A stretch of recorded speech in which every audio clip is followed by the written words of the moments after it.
Wow. Hello, Hazel. Hi, how are you? Very well. Thank you so much for Yeah, joining me pleasure. in this lovely Q&A. Can you say quickly what you do, what's the company, and what is the USP? Yeah, so my company's BEB, Contract and Legal Services, sort of does what it says on the tin. So we do contract law, so terms and conditions, subcontractor agreements, basically anything you need written down. And then we also review the contracts that our clients get sent to make sure they get a fair deal. Good. We've been going for 16 years this year, Wow. and our USP is so we're not solicitors, but we are contract law experts, and really, because that's what we do day in, day out, we love it, and we're really specialist and really niche, and also we're a lot more affordable. A lot more cost effective, in Yeah, my opinion, than kind of your solicitor. yeah. And actually, it fills a bit of a void because and you must see it all the time, the amount of people that just sign stuff and they absolutely have no idea what they're signing. Yeah, all the time. Businesses fail all the time, particularly in construction, because they just, they get sent a massive contract. It's not their area. They don't know what to do with it. So they sign it, send it back, and Yeah. then they have no idea what they've just opened themselves up to.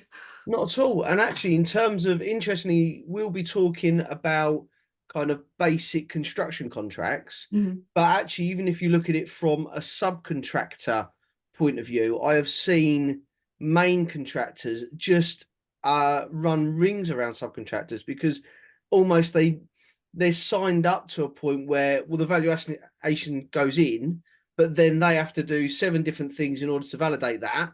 And if they're on a kind of 60 to 90-day payment term already, all they're doing is longing it out month by month, right?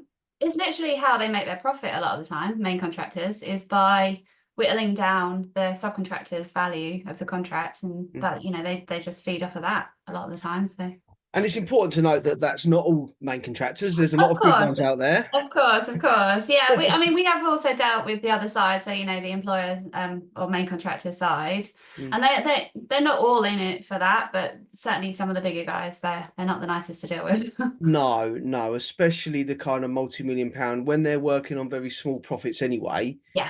It kind of makes, and retentions is another one as well. If they've got either those kind of slightly unscrupulous T's and C's or contracts aren't necessarily back to back with the original with the main contract, Yeah, and actually absolutely. the retentions can then just be held, can't they? Yeah, and people forget to even apply for the retention, so that's just 5% down the drain, Mm. or they don't know the process, or they haven't followed the right process, and as you say, it just gets written off. And a lot of people just use it almost like a discount. Yeah, yeah, absolutely. Yeah, Absolutely. Especially when they've been screwed down in the first place, because a lot of these main contractors, the unscrupulous ones, not the good ones, yeah, will go out to tender to put the price together and then go out and re-tender when they've won it and then just start screwing people down. yeah, absolutely. The way you said about the retentions not always being back to back, what they do often do back to back is the LADs. So damages, they'll often do the same value as they're getting penalised, even though the subcontractor's proportion of the contract is a tiny amount, they'll Yeah. still pass on the same level of LADs, which is mad. And actually, almost sometimes a bit of lack of common sense. I've had interesting debates with scaffolders in the past where actually if you're dividing up a package, Mhm. how do you logically keep retention on a scaffolding package? Oh Because yeah, what happens in 6 months' time to the scaffolding's long gone. for sure. And actually, if they're in a back-to-back contract with the LADs, and let's say it's anywhere from hundreds of pounds to tens of thousands of pounds a week, Yeah, and the scaffolder has probably been screwed down. He's also getting his retention held for largely no reason. yeah. Um, and then has this kind of multiple LADs. It's ridiculous. Yeah. Yeah, it's not proportionate. And like you say, they often issue these contracts without always thinking about the repercussions, or, that they would just send the same contract out regardless of what the service is that's being provided, and just to make their life simple.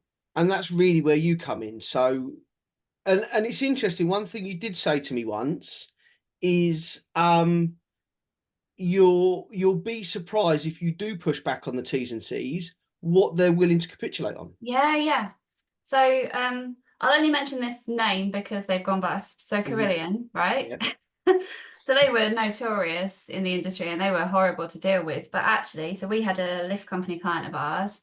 So when Carillion went bust, obviously our phone was ringing off the hook with people just absolutely petrified and stuck in contracts. But there's not a lot we could do once you've signed it and agreed No. it. But with this one lift company we were dealing with, we managed to negotiate with Carillion. So they were paid basically for 70% of the work before they even got to site. And so when Carillion went bust, they were just sat there waiting to see what was going to happen. And then we got remobilisation costs with the new employer. And so it can be done. It's just having a bit of bravery and sort of knowing what to ask a lot of the Because time. it's interesting that when you think about contracts, and they're only humans at the end of the line. Actually, people or admin or then they're almost not contract experts themselves, are they?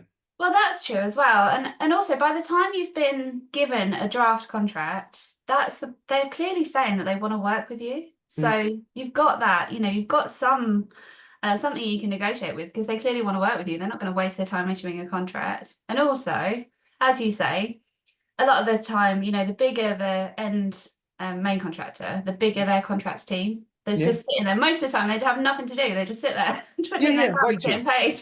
Waiting for a fight.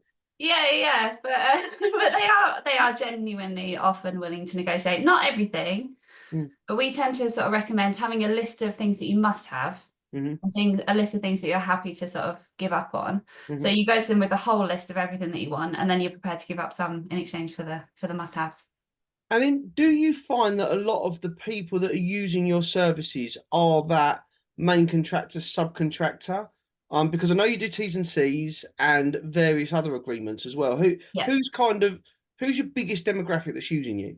So I'd say probably 50% is construction, and that is almost exclusively subcontractors.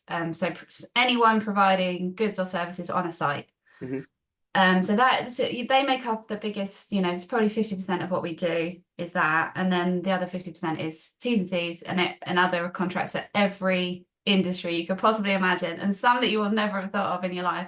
Really? We've done the weirdest, most wonderful stuff. It's hilarious sometimes. All right. So just before we go on to main questions, tell me one weird and wonderful that you've done. So we did T's and C's for a cow insemination company. So it was like Tinder for cows, swipe right, swipe left. Wow. It was mad. Yeah. That was wow.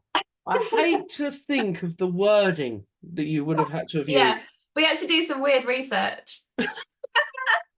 And then clear your cachet down after that. Yeah, exactly.